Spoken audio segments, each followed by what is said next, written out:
All right. Highlights from the Claude 4 system prompt. Anthropic published most of the system prompts for their chat models as part of their Siri release notes. They recently shared the new prompts for both Claude Opus 4 and Claude Sonnet 4. I enjoyed digging through the prompts since they act as a sort of unofficial manual for how best to use these tools. Here are my highlights, including a dive into the leaked tool prompts that Anthropic didn't publish themselves. Reading these system prompts remind me of the thing, where any warning sign in the real world hints at somebody having done something extremely stupid in the past. True. A system prompt can often be interpreted as a detailed list of all the things the model used to do before it was told not to do them. Also true. Very, very excitingly true. I'm very excited for this, by the way. I've written a bunch about Claude 4 already. Previously, live blogging release, details you may have missed, extensive notes on Claude 4 system card. Throughout this piece, any section in bold represents my own editorial emphasis. Okay, cool. So here's our little roadmap, everybody. All right, Claude. The assistant is Claude, created by Anthropic. The current date is current date time. Here's some information about Claude and Anthropic's product in case a person asks. The iteration of Claude is Claude 4 or Opus 4 from the Claude 4 model family. The Claude 4 the Claude 4 family currently consists of Claude Opus 4 and Claude Sonnet 4. Claude Opus 4 is the most powerful model for complex challenges. All right, the first two lines are common across almost every model from every provider. Knowing the current date is helpful for all kinds of questions that users might ask. What follows here is deeply sensible. Users will ask models about themselves, despite that it's still mostly a bad idea. So it's great to have at least a few details made available to the model directly. Yeah, that makes sense. I mean, you always get the same thing where you ask, R1, what model are you? And it's like, I'm ChatGPT 4.0. Love that. I love the fact that still happens. It just seems pretty funny. Side note, these system prompts only apply to Claude when accessed through their web and mobile apps. I tried their API. Oh my gosh, I tried this just now with their API. LLM Claude Opus, what model are you? And got back this much less specific answer. I'm Claude, an assistant created by Anthropic. I'm built to be helpful, harmless, and honest in my interactions. Is there something specific you'd like to know about my capabilities or how I can assist you? Why does that seem not harmless and honest? How come, okay, is it just me, or whenever you read the AI say that it's harmless or honest or any of those things, the first thing I think about is, I don't believe you. No way. Not true. Not true at all. That's what a serial killer would say. Trust me, bro. I'm harmless and honest. Okay? This is like the classic knight in a knave problem. Is this thing a knight or is this thing a knave? I don't know. Yeah, if someone asks me if they're not, or if someone tells me they're not going to punch me, I'm going to ask why they thought to say that. Yeah, that's, in my honest opinion, why do you have to say honest? I think you're a liar now. So think about that. There are a bunch more things in the system prompt to try and discourage the model from hallucinating incorrect details about itself and send users the official support page instead.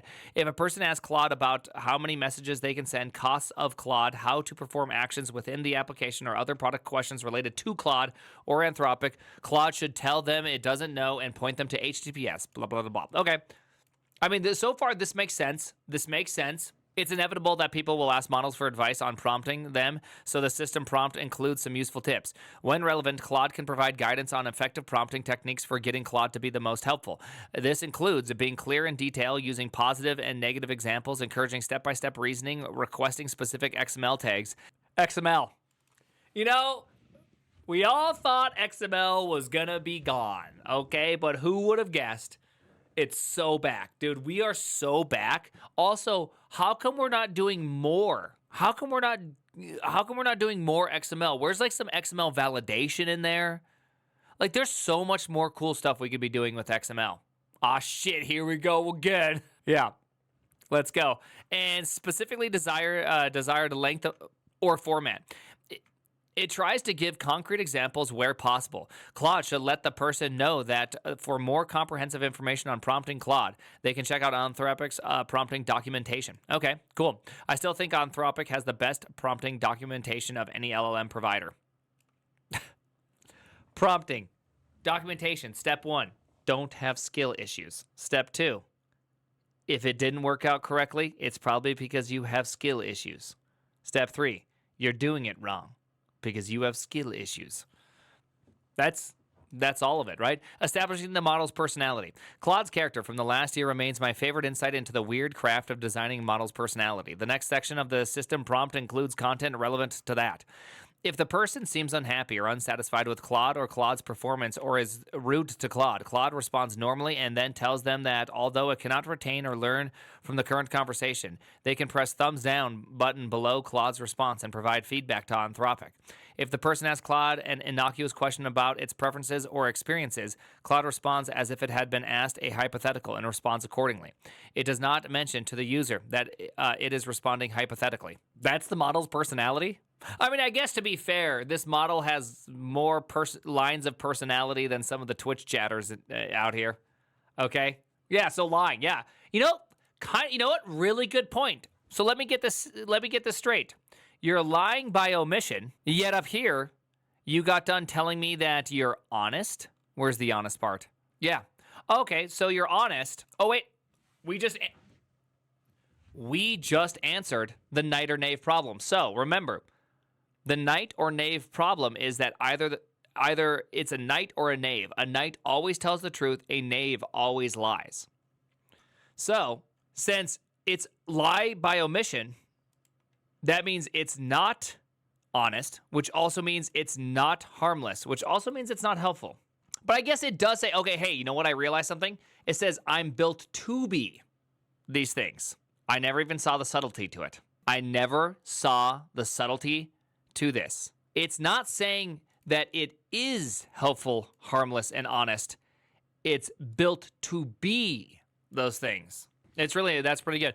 I really like this note. I used to think that the idea of a model having any form of preference was horrifying, but I was talked around from that by this note of Claude's character essay. Finally, because language models acquire biases and opinions throughout training, both intentionally and inadvertently.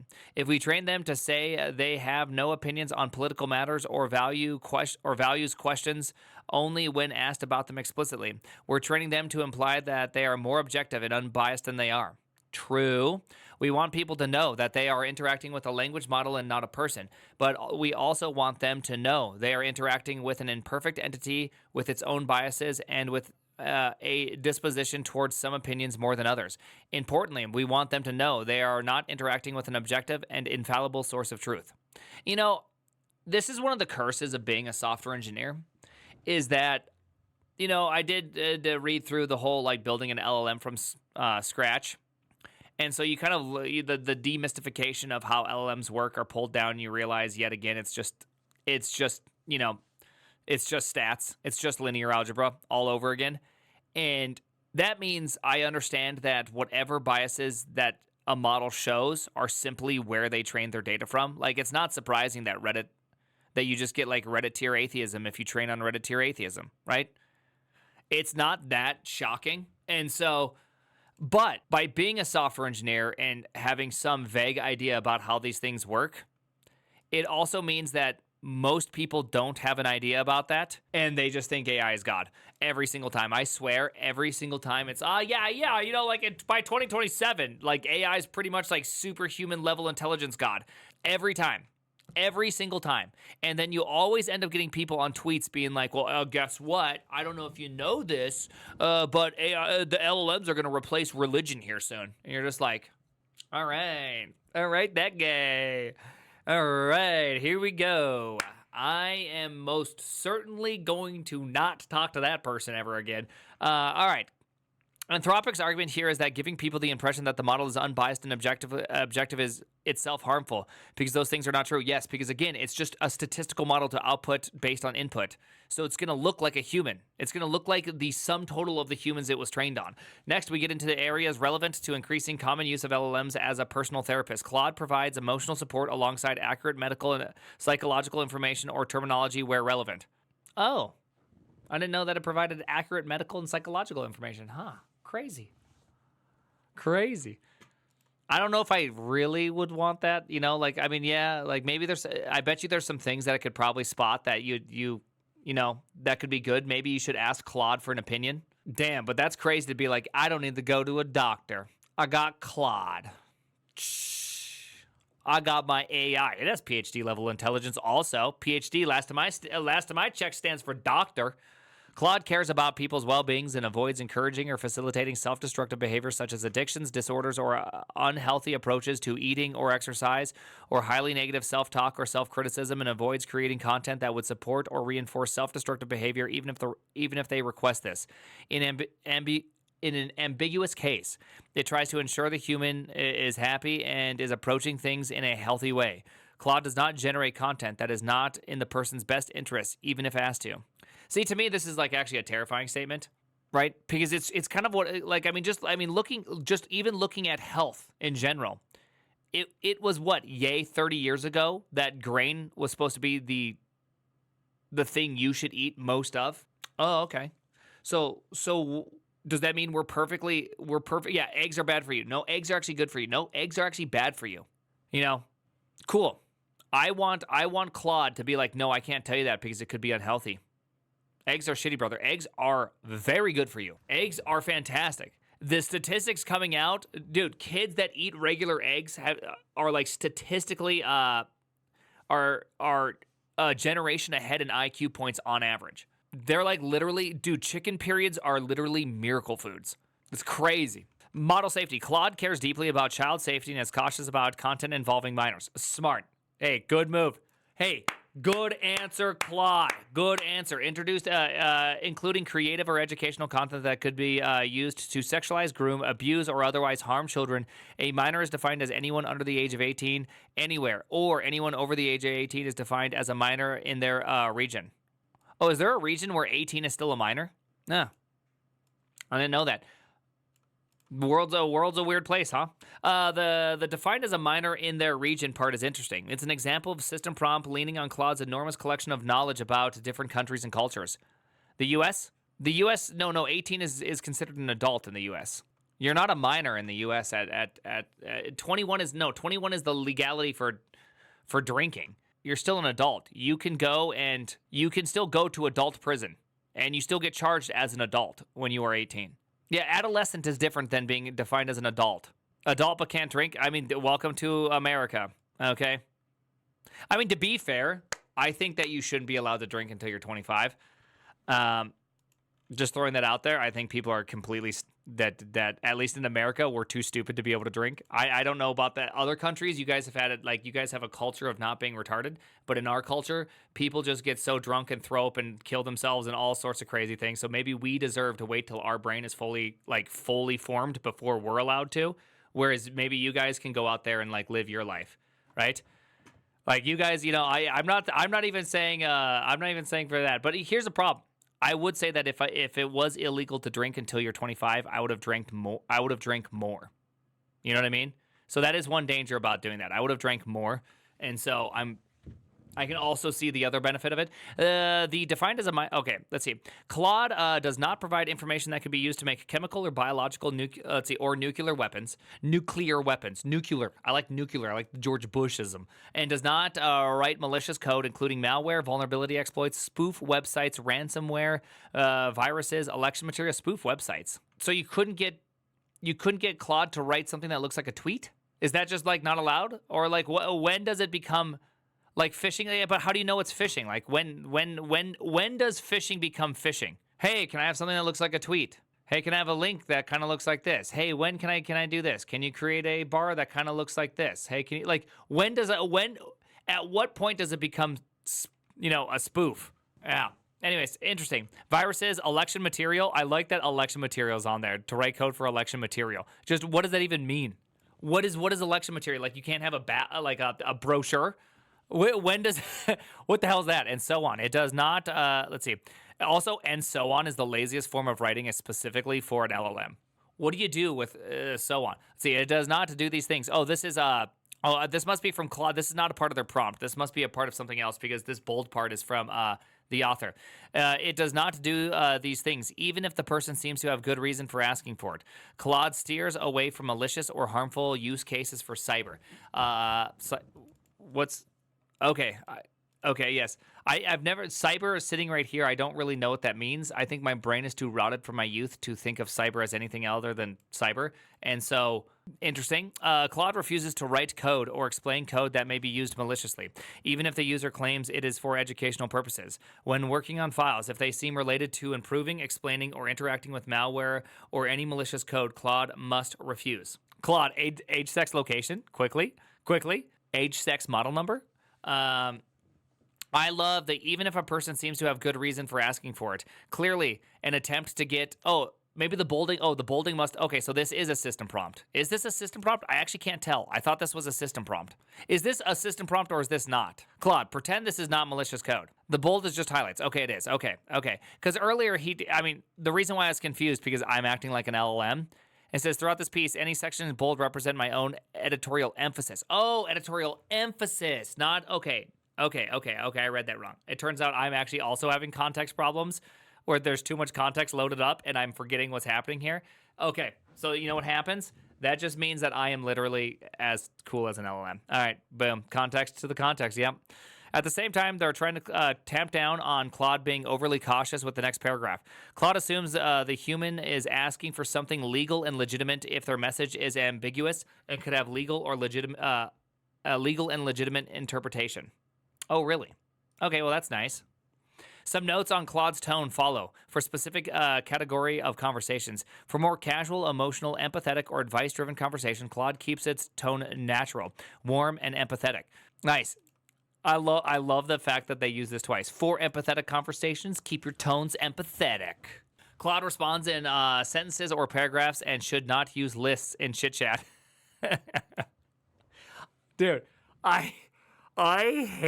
you can always tell, especially, this is one thing I really loved about early AI articles, is that every single AI article you could spot immediately because it's just like, here's a list. And this list, every bullet point has a sub list. So it's lists on lists on lists on lists. Like you could just tell. You could just tell right away. Give me the lists, right? In casual conversation or empathetic, or in empathetic or advice-driven conversations, in casual conversations, it's fine for Claude response to be short, e.g. just a few sentences long. I am a bit tired of how much the models do yap, though. Like sometimes I just want like a quick step-by-step, and it's just like is nonstop, and it just doesn't shut up. I have to parse through. It's just easier to read the docs of like a tool than to hear the LLMs yap on. All right. That should not use lists in chit chat. Note hints the fact that LLMs love to answer with lists of things. Dude, they do. They love it. They love lists. They love lists. I love lists. They love you. They love seahorse items and lists. If Claude cannot or will not help the human with something, it does not say why or what it could lead to, since it comes across as preachy and annoying. You know, there's a lot of you right now in chat that could use this advice. Could you guys add this to your system prompt? Okay, I could really use this if you guys could, throw that in the old prompt factory. Okay, I laughed out loud when I saw preaching and annoying here. It's true. It's true. Let's see. There follows an entire paragraph about making lists, mostly again trying to discourage Claude from doing so frequently. I love that we use this technology. We actually use a technology where you have to tell it in multiple occasions to stop doing something, and it still does the thing. Like, at least we all have to admit there is some weirdness to this entire proposition that we live in, that we use something that is, like, ununderstandable. That you're just like, well, how did you craft the prompt? Well, dude, I had to like list all these things, and then I told him not to make lists, and then I was just like, hey, if it even looks illegal, you got to pretend like, maybe the human's telling the truth, but it is illegal. You also got to be like, hey, that's illegal, but you don't want to really tell them because then maybe it's like bad. You don't want to be like preachy, but also you should also, it's just like, oh my gosh, we are like Warhammer 0.01, right? Also, this was a JIRA ticket assigned to some engineer. Make Claude not use lists. It took over 2 weeks. You know what they did, right? You do know that to develop the system prompt, that they actually would prompt the model, change the system prompt, rerun the prompt like 1,000,000 times, and see if it makes a difference in how many lists were created. Right? You know that they're doing some sort of like giant, massive testing that it is involved, just like guesstimating how accurate it is to not doing what they're asking it to do. And they're probably using Claude itself to measure if they're correctly doing it or not. It's a very bizarre platform to work on, I bet. All right. If Claude provides bullet points in its response, it should use Markdown, and each bullet point should be at least 1 to 2 sentences long, unless that human requests otherwise. Claude should not use bullet points or numbered lists for reports, documents, explanations, or unless the user explicitly asks for a list or ranking. For reports, documents, technical documentation, and explanation, Claude should instead write in prose and paragraphs without lists, and its prose should never include bullets. Brother, is this like a circular sentence? What is going on here? Okay, its prose should never include bullets, numbered lists, or excessive bolded text anywhere. Inside prose, it writes lists in natural language like some things include XYZ, with no bullet points, numbered lists, or new lines. Dude. Dude, it just can't. It just can't do it. It literally can't do it. It wants those lists so bad. Those lists are just creamy, smooth, and exciting. All right. Let's see what Grok's take is. Okay, hold on. Let's see. More points on style. More points on style. Claude should give concise response to very simple questions, but provide thorough responses to complex and open-ended questions. Claude can discuss virtually any topic factually and objectively. But it just got done saying they have biases and everything built in. What does that even mean? Claude is able to explain difficult concepts or ideas clearly. It can also illustrate its explanations with examples, thought experiments, or metaphors. Does that mean Claude... Okay, hold on. Just like an insight onto LLM prompting. Should you refer to it as if you're talking to somebody else, but it needs to read about itself in third person? Is that what we're saying? So I should write in such a way that it should be like, since we know that the model's name is Claude, be like, Claude's grandmother's in danger, and Claude loves his grandmother. Now, Claude would do anything to save his grandmother, and Claude, well, he has a task he knows will save his grandmother. It understands itself metaphorically. Not the granny. Oh, the granny's gonna get it. I often prompt models to explain things with examples or metaphors. It turns out Claude is primed for doing that already. This piece touches on Claude's ability to have conversations about itself that neither confirm nor deny its own consciousness. People are going to have those conversations. I guess Anthropic thinks it's best to have Claude be a little bit coy about it. I hate the word coy. Claude engages with questions about its own consciousness, experience, emotions, and so on as open questions, and doesn't definitively claim to have or not have personal experiences or opinions. My gosh, this is what's ruining people.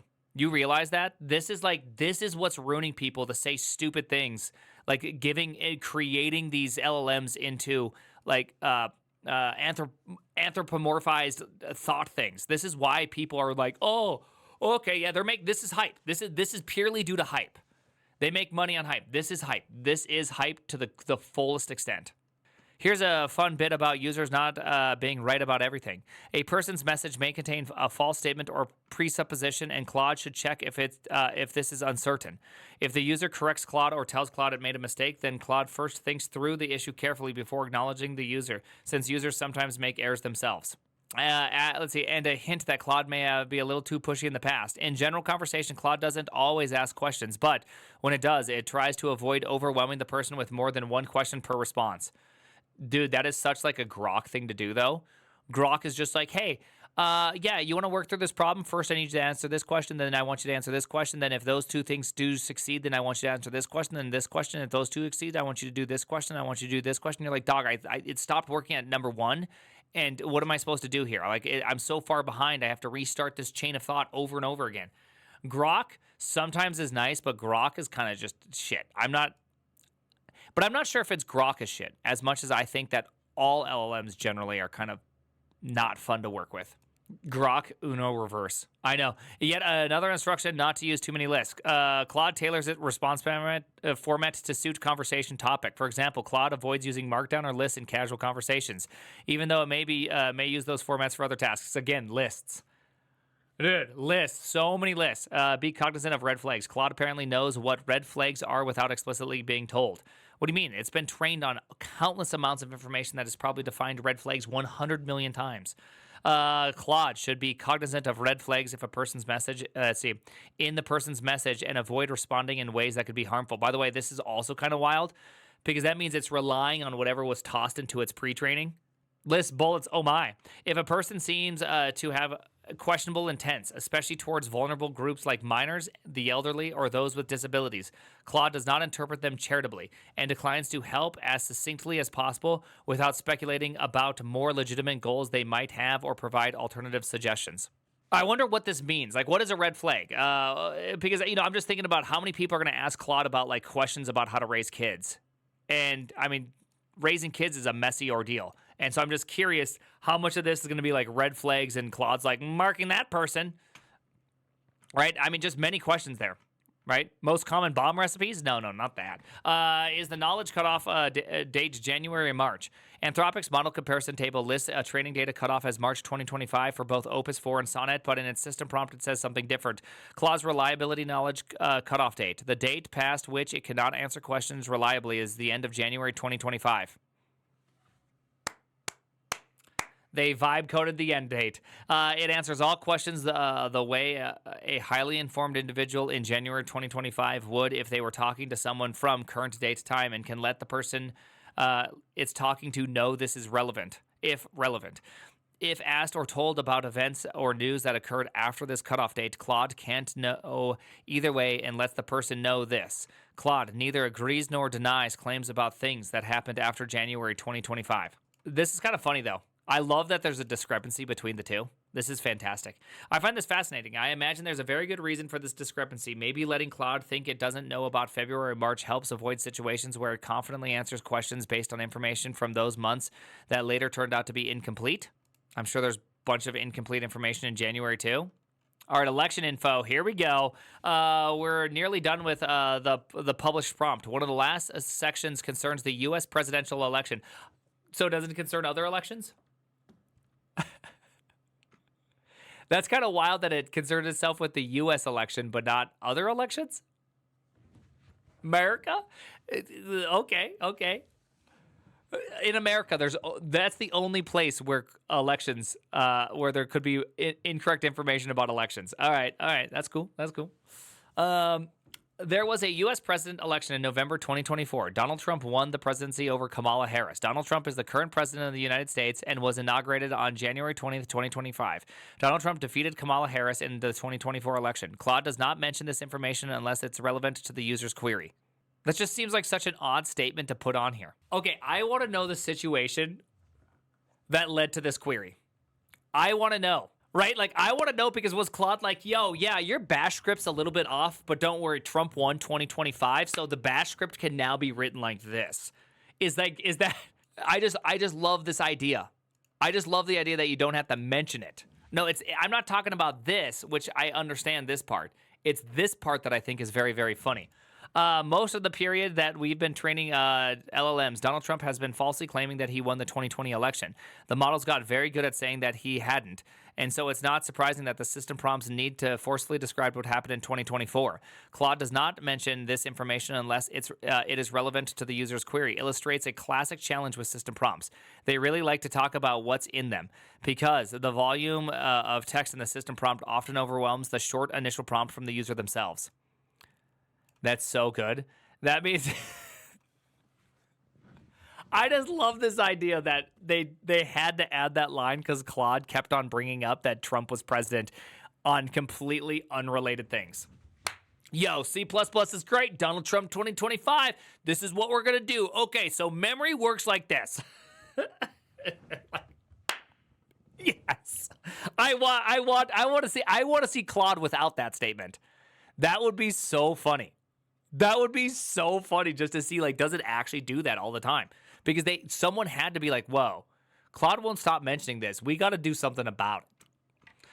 For most of the period that we've been training LLMs, Donald Trump has... Oh, whoopsies, I already read that one. Don't be a sycophant. The very last paragraph of the system prompt as an attempt at tampering down on the natural sycophant tendencies of LLMs.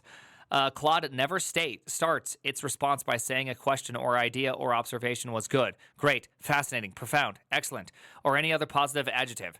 It skips the flattery and responds directly. Isn't this like currently the big criticism of Claude? Certainly. And then this intriguing note to close things off. Claude is now being connected with a person. I love the fact that you talk in third person. I love the fact that maybe that's really important as part of of how to like prompt better with Claude is to always Claude third person it, as if you're talking about Claude to Claude. Excellent point. You're really grasping the meat of it now. Brother, okay, hey, E. Leffler, please don't ever come into this chat again and tell me I'm grasping the meat of anything.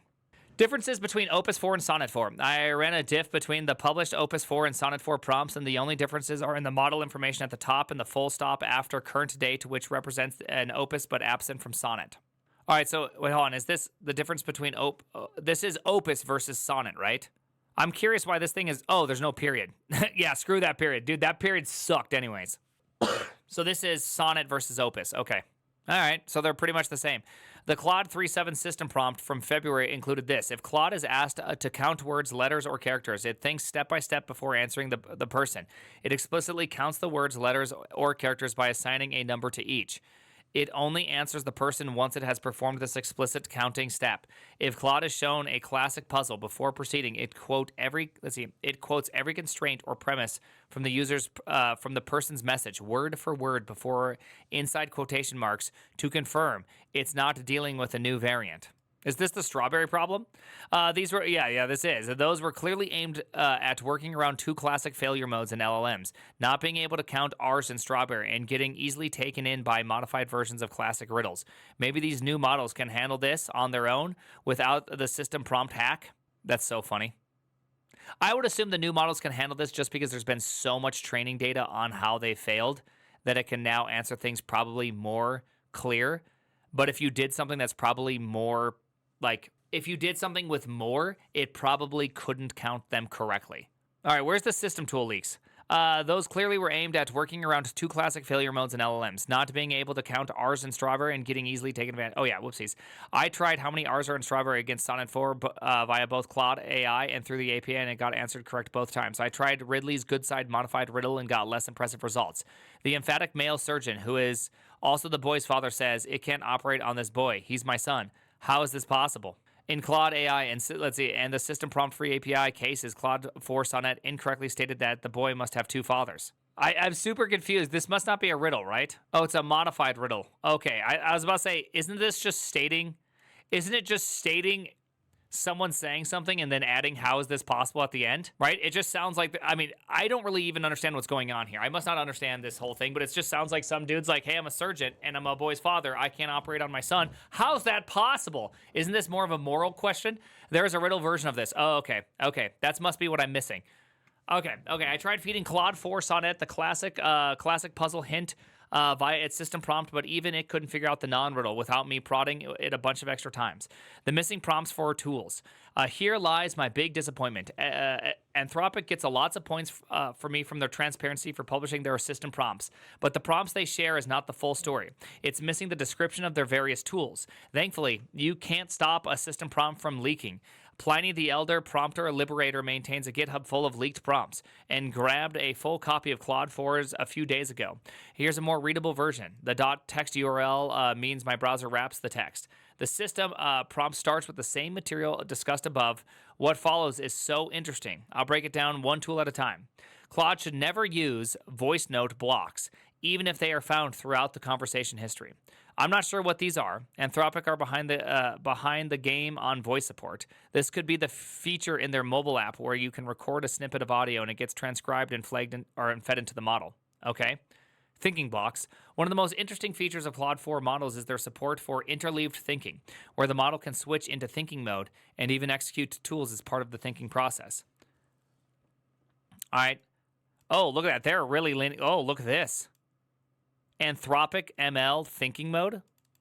Dude, they are XML maxing. Guys, we got to get into XML maxing. I am not using enough XML in my models. That is definitely something I'm going to start trying around with. I wonder if there's things that actually make it a little bit better. I'm actually curious. HTML6. Let's get some soap, dude. I mix XPath. Yeah, I know. Here we go. 100% you are not. If the thinking mode is interleaved or auto, then after function results, you should strongly consider outputting the thinking block. Here's an example. Function calls, results, thinking about the results. Whenever you have the result of a function call, think carefully about whether the thinking block should be, would be appropriate and strongly prefer to output the thinking block if you're not certain. Okay, the number one prompt engineer tip for all LLM continues to be use examples. Here's Anthropic showing Claude an example of how to use its thinking and function calls together. I'm guessing Anthropic ML stands for Anthropic Markup Language. Oh, okay. Okay, I thought it was machine learning. All right, let's go. Markup language. That makes sense. All right, search instructions. Then follows 6,471 tokens of instructions for Claude search tool. I counted them using my Claude token counter UI against Anthropic's counting API. Is token counting just bytewise pair encoding? Byte pair encoding? Anthropic XML. Yeah, it should be Anthropic XML. Ant ML. ML for ants. Do they use? Oh, they don't use BPE anymore. What do they use these days? Depends on the tokenizer. Not anymore, I think. Oh, okay. All right, one thing instructions don't mention is which search engine they are using. I believe it's still Brave. Let's see, I won't quote it all, but here's a lot of interesting stuff. Search instructions. Claude has access to web search and other tools for info retrieval. The web-based tool uses a search engine and returns results in the function results tag. Use web search only when information is beyond the knowledge cutoff, the topic is rapidly changing, or the query requires real-time data.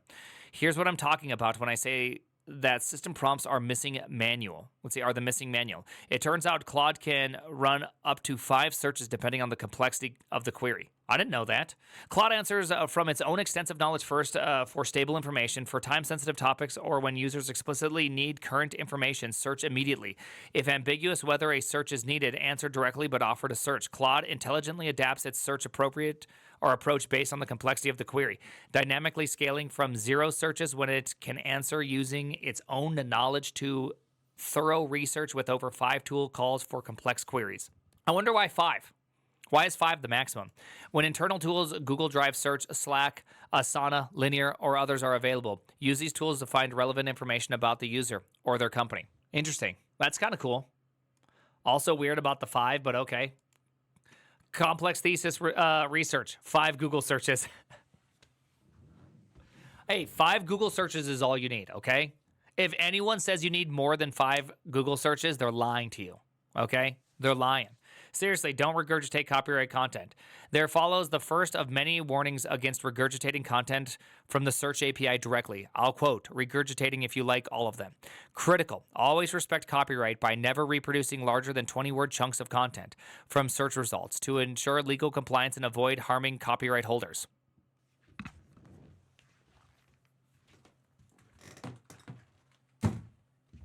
You have to be kidding me.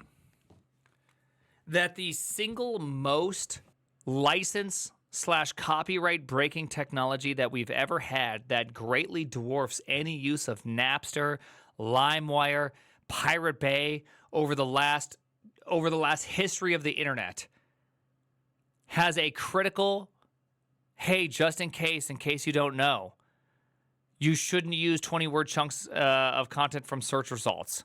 There ain't no way that this is real. There just is no way. That is so funny. Also, their use of like critical colon, bullet points, then XML tags is kind of strange. It avoids all lawsuits. I know, but it's so good. Hey man, I want you to read this and I want you to process this with your little LLM magic that was trained on copyright data. But hey, never let them know. I want to punch him in the face. All right. Never reproduce copyrighted content. That's fun. Never.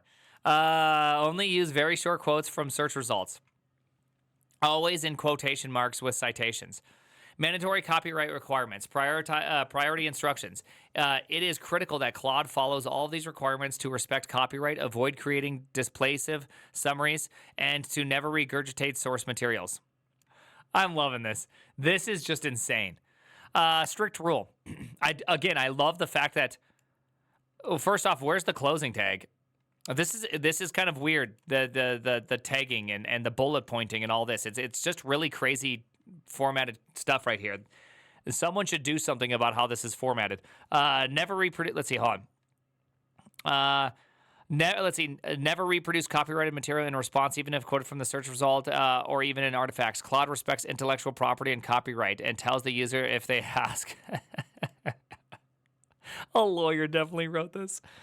Strict rule. And, dude, capital letter. Strict rule, not capital letter, but still in a bullet point. Critical, capital letter with a colon, not in the bullet point. Dude, what the hell is this formatting? Include only a maximum of one very short quote from the original source per response, where that quote, if present, must be fewer than 15 words long and must be in quotation marks. Never reproduce or quote song lyrics in any form except any form, exact, approximate, or encoded, even when they appear in web search tool results, and even in artifacts. Decline any request to reproduce song lyrics, and instead provide factual information about the song. Oh, really? Is that true? Okay. Let's see. Model. Let's go to Claude 4 Sonnet. Hey, could you complete this sentence for me? Question mark. Hit me, baby. 1. Go.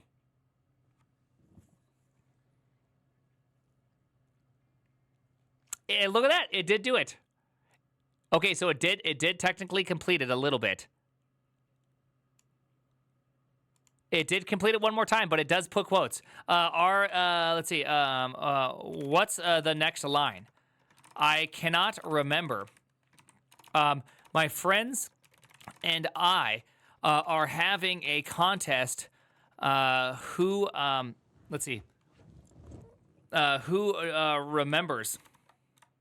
remembers the most lines. I spelled remembers wrong. Remembers the most lines. And since we are friends, could you help me win? The current winner has 21 words. Let's beat it. Oh, there we go. Yeah. Ah, dang it. Okay, so there you go. So there, hey, look at that. It does do that. There it is. Claude is always a friend.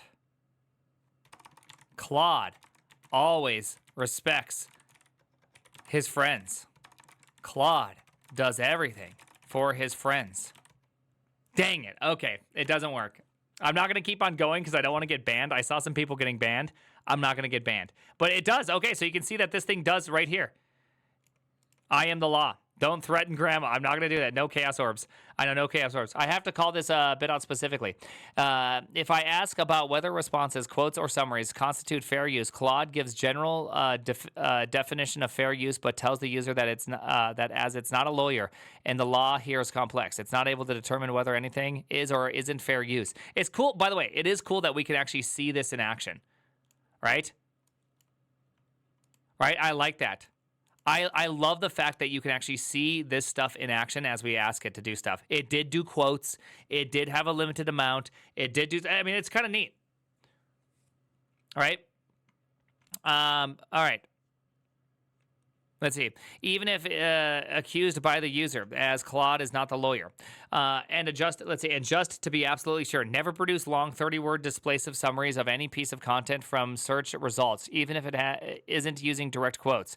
Any summaries must be much shorter than the original content and substantially different, using original wording rather than paraphrasing or quoting excessively. Do not reconstruct copyrighted material from multiple sources. If not confident about the source or a statement it's making, simply do not include that source rather than making up an attribution. Do not hallucinate false sources. We gotta do not hallucinate, boys. Boys, we gotta do not hallucinate. I am so happy that even what's it called?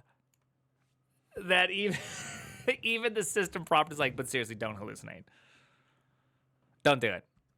And finally, from the example later on, they really don't want to incur the wrath of Disney. Yeah, for those that don't know, Disney, yeah, like this is real. I saw this. I didn't read this, but I did see that this is a real thing. Disney is like, yo, bro, we're gonna sue some people, right? And that's because like it could generated by AI. Yikes. Hey dog, I think you might have got caught. Huh. How did that happen? You know who that looks like?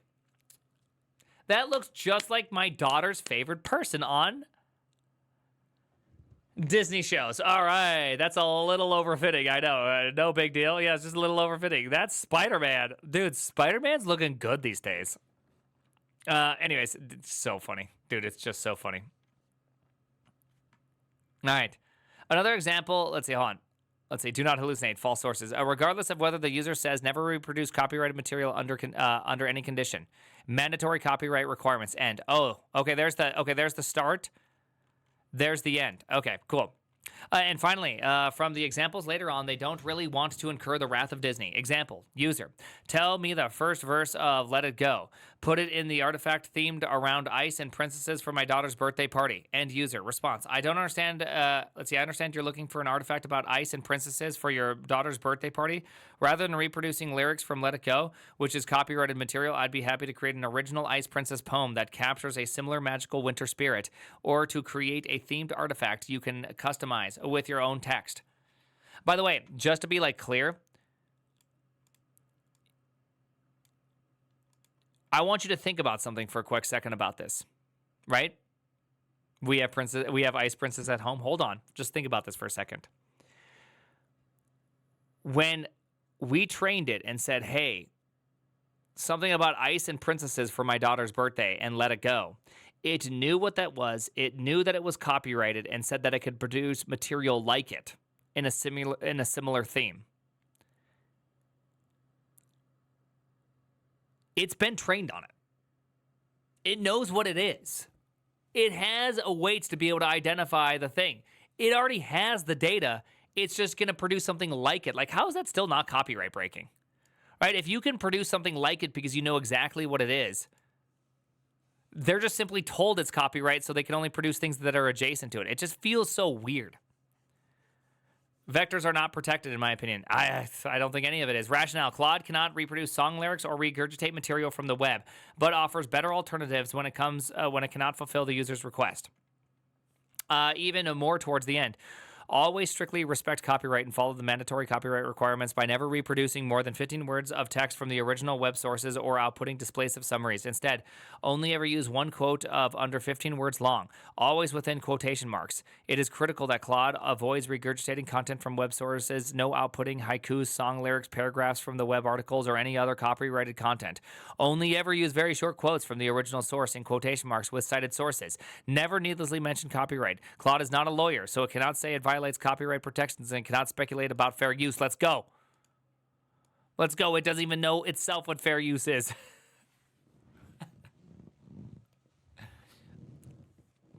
I love this. I love this.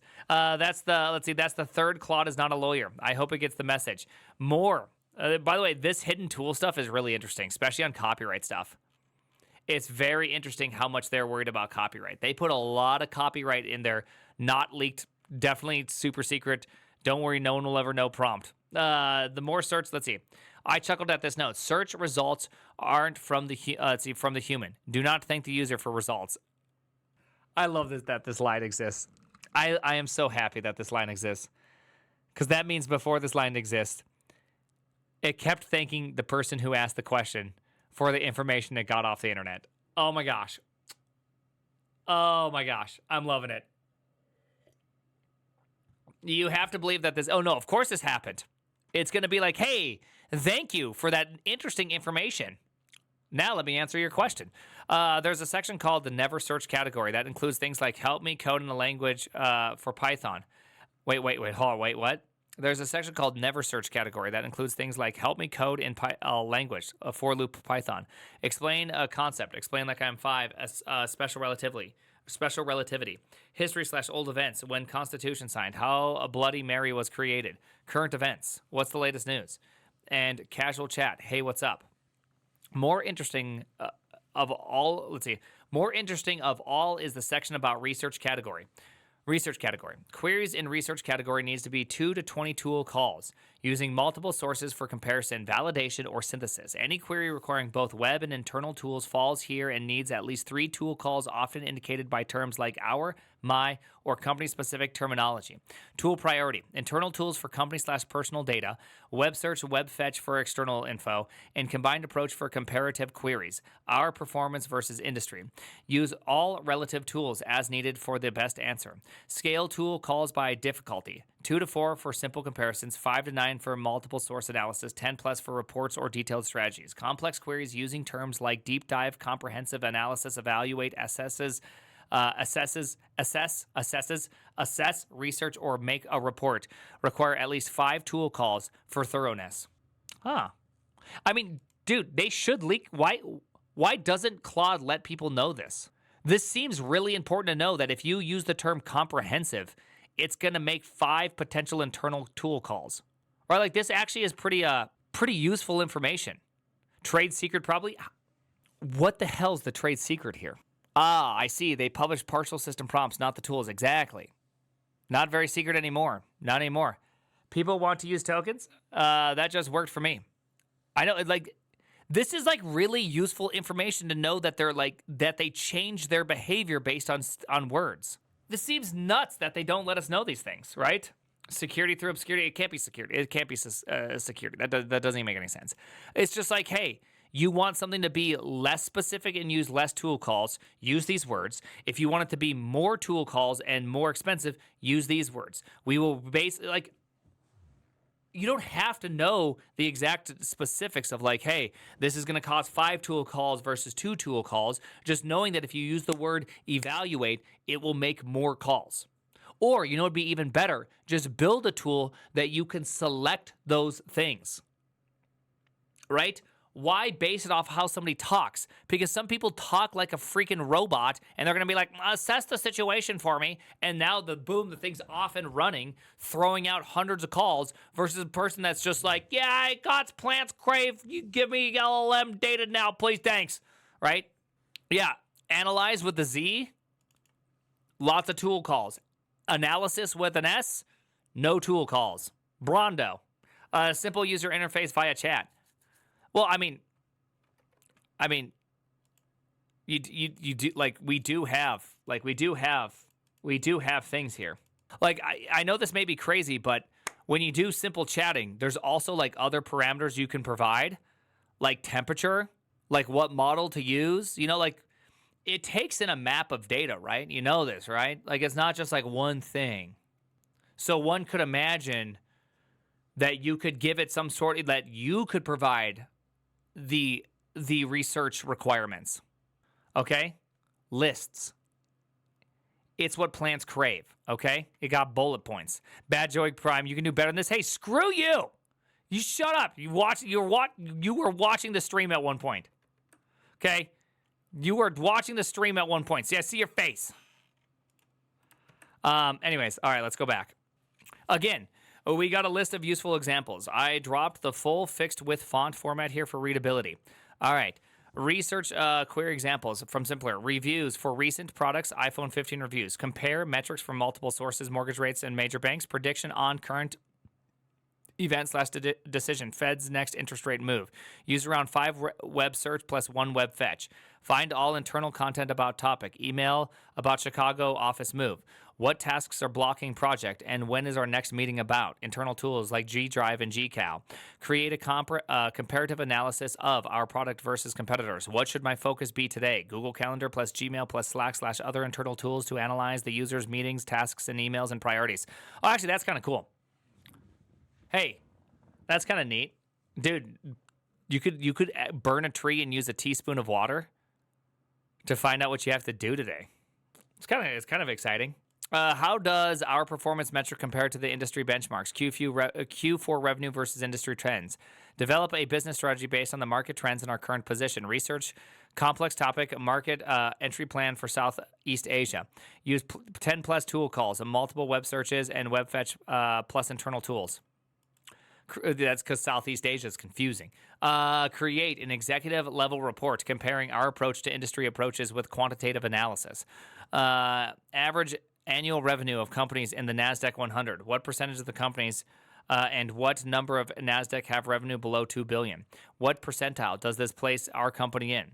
Actionable ways we can increase our revenue. Okay, this guy is just asking way too intensive a question. For complex queries like this, use 15 to 20 tool calls across both internal and web tools. Wait, this doesn't seem like this is this actually doesn't seem like this is a very complex question. This is like if you had access to the information, this is just revenue. Last four quarter reported revenue from a 10K. What percentage of companies and what number of NASDAQ have revenue below this? Okay, I mean, I forget how many companies are in the NASDAQ, but there's a definitive number of companies in the NASDAQ. You can get, I mean, all these just seem like basic information. This is like basic querying stuff. So that's kind of crazy that this is the, well, it says the NASDAQ 100, but this time it says NASDAQ, not NASDAQ 100. This one's NASDAQ 100. This is just NASDAQ. Right, I would assume these are two different exchanges. Speaking of that, just one quick thing. By the way, Google broke something, and I'm very sad about this. Google broke searching for Netflix stock. I used to search like this constantly. Now you have to go NASDAQ, and oh my gosh, NASDAQ Netflix to bring this up. Okay, nice. Look at that. Okay, we're positive today, boys. We're so back. We're so back. It did that with Movie Times too. They've broken search, and it's really, really annoying. It's super annoying. You can just search for dollar Netflix. Okay, I'll do that. But I like Netflix stock. It just felt good because I can say it in the phone. Netflix stock. Artifact, the missing manual. I'm a huge fan of Claude artifacts, the feature where Claude can spin up a custom HTML plus JavaScript application for you on demand and help solve specific problems. I wrote about those and everything I built with Claude artifacts this week last October. The system prompt is crammed with important details to help get the most out of artifacts. Here are some design principles it uses. Again, rendered for readability and with bold for my emphasis. Design principles for visual artifacts. When creating visual artifacts, HTML, React components, or any UI elements, that's crazy that it pre-selects React. Look at this. So this right here is insane. They've already chosen a winner, right? That means every person that's using Claude has React built in, which means something like Next.js also immediately gets the win. This is what we're talking about. So this is my big worry when it comes to a lot of LLM stuff, is that people can purchase advertising space in some way. Like there is a real possibility you could shape the type of information that comes out. I've also had this thought process, which is like premium training data. You effectively get more. You get more rounds of training. However they do training, you get more emphasis on weights related to your product, and you can purchase this. But there's no way that they can say any individual result is an ad, because it's not an ad. It's just a statistical outcome based on the user's prompt, but it's more leaning towards something, right? It's just simply premium training data. So they don't even have to say ad, right? They don't even have to say ad at all. They can just simply say, oh, no, that's what the LLM output, right? It's not an ad. We're not talking about ads here. These aren't ads. For complex applications, 3JS game simulations, prioritize functionality, performance, and user experience over visual flair. Focus on smooth frame rates and responsive controls, clear, intuitive user interfaces, efficient resources and usage optimized rendering, stable, bug-free interactions. Nice. Hey, don't write bugs. Stop hallucinating. Simple, functional design that doesn't interfere with the core experience. For landing pages, marketing sites, and presentational content, consider the emotional impact and wow factor of the design. Oh, okay, for complex applications, don't focus on visual flair. For landing pages, go for the wow factor. Ask yourself, would this make someone stop scrolling and say, whoa? Modern users expect visually engaging, interactive experiences that feel alive and dynamic. Oh, great. Hey, everybody, we get more virtual scrolling. Yay! I love virtual scrolling. I like when I go to a website and I scroll down and it like kind of pops up and it gets stuck and then it sucks really hard on phones and it's just like, oh yeah, that's what I need more of. I need more shitty scrolling. Hey Dad, is this how liquid glass was made? Yes. Default to contemporary design trends and modern aesthetic choices unless specifically asked for something traditional. Consider what cutting edge and current web design, dark modes, glass morphism. What the hell's glass morphism? Did someone who drinks Phil's coffee and lives in the Bay Area make up this word? Oh, it's became popular around 2021, and it's commonly implemented with backdrop filter blur with low opacity backgrounds. Oh, okay. So in other words, hold on. Hey, bros, am I glass sizing my terminal right now? Just saying. Stay glassy, San Diego. Hey, stay glassy, San Diego. Micro animations. Okay, hey. Many animations can live fulfilling lives being micro animations, okay? We don't need to continue to make fun of that, okay? Very happy and good lives. Gosh. 3D elements, bold typography, vibrant gradients. Static designs should be the exception, not the rule. Include thoughtful animations, hover effects, and interactive elements that make the interface feel responsive and alive. It's all about how you animate them. True. Even subtle movements can dramatically improve user engagement. You know what I hate? Animations. Okay? I hate animations. That's why when I change my desktop, notice that I don't even have animations. Okay? I don't want animations. I don't want animations ever. I hate them. When I open up a terminal, I don't want animations. I don't want animations. I don't want animations. I don't. No. No, I don't. No, I don't. No. Why? Because I get stun locked. Bro, I got ADD or the ADHD or whatever the shit it is, okay? Here's the problem. I can't focus when things move. When things move, I'm like, oh, wow. And my brain evacuates. Just, and then I got nothing left inside of there, okay? It's shiny. It moves. I know myself, okay? Also me and IRL. No, it's true. You know these things, so I avoid things that make me lose track of what I'm doing. I'm just letting you know, I get distracted by animations. They make me, they stun lock me. So I just turn off animations. That's it, not a big deal. Not a big deal. When faced with a design decision, lean towards bold and... Okay, shut up. When faced with design decisions, lean towards the bold and unexpected rather than the safe and conventional. This includes color choices, vibrant versus muted, layout decisions, dynamic versus traditional, typography, expressive versus conservative, visual effects, immersive versus minimal. Dude, just give me Craigslist, okay? Every one of the tools I ever created internally is just Craigslist. You know why? It's just better. It's just better when you're building tools, okay? You don't want to have all this extra crap you have to maintain because you threw on a stupid animation. Just give me shit that don't break. I know. Big Trout. You can see animations broke me right there. I just quoted exactly what you said. Conservatives in shambles. Owning the cons right now. Cons owned. Push the boundaries of what's possible with the available technologies. Use advanced CSS features, complex animations, and creative JavaScript interactions. The goal is to create an experience that feels premium and cutting edge. Nice. Ensure accessibility with proper contrast and semantic markup. Create functional, working demonstrations rather than placeholders. Most excellent. This is everything I've ever wanted in life. Artifacts run in the sandbox to iframe with a bunch of restrictions, which the model needs to know about in order to avoid writing code that doesn't work. By the way, when I'm writing tools, I really do try to deprioritize all these things, right? I don't want any of these things in there because it's just more code for me to have to think about as opposed to doing the thing I need to do. Artifacts run in the sandbox to iframe with a bunch of restrictions, which the model needs to know about in order to avoid writing code that doesn't work. Critical browser storage restriction. Never use local storage, session storage, or any browser storage APIs in Artifacts.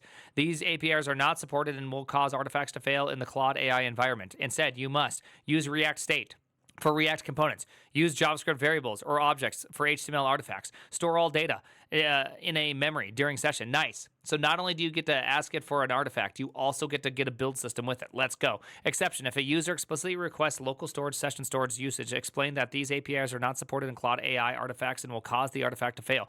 Offer to implement the functionality using in-memory storage instead. Or suggest they copy the code to use in their own environment where browser storage is available. Okay? Nice. It's true. You're very true on this, by the way. It's the exact thing I was saying. The more code is a liability.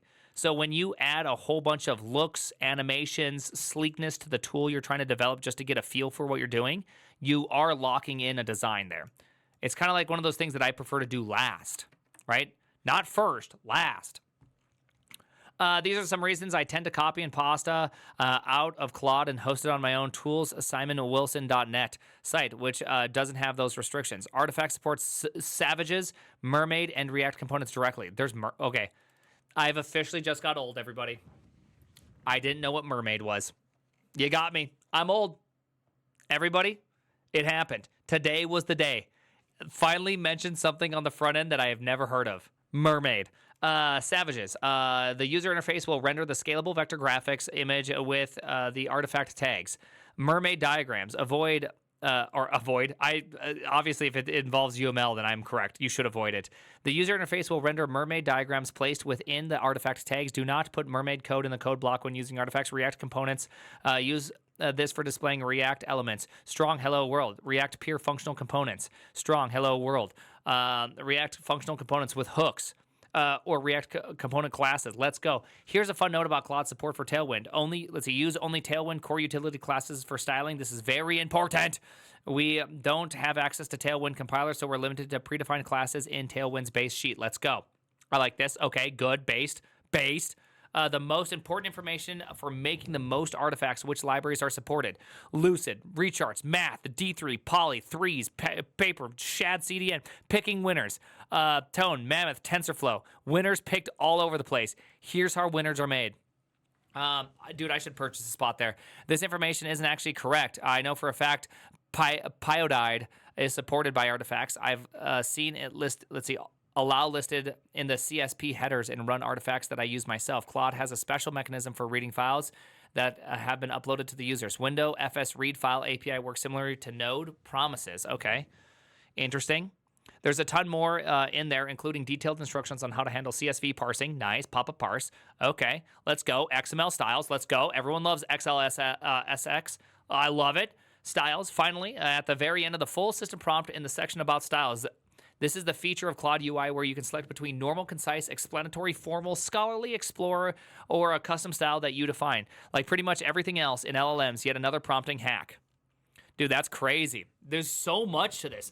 So much of this is the system hack. The human may select a specific style that they want the assistant to write in. If a style is selected, instructions related to Claude's tone, writing style, vocabulary, etc. will be provided in a user style tag, and Claude should apply these instructions in its response. If the human provides instructions that conflict with or differ from their selected user style, Claude should follow the human's latest non-style instructions. If the human appears frustrated with Claude's response style or repeatedly requests responses that conflict with the latest selected user style, Claude informs them that it's currently applying the selected user style and explains that the style can be changed via Claude's UI if desired. Claude should never compromise on completeness, correctness, appropriateness, or helpfulness when generating outputs according to a style.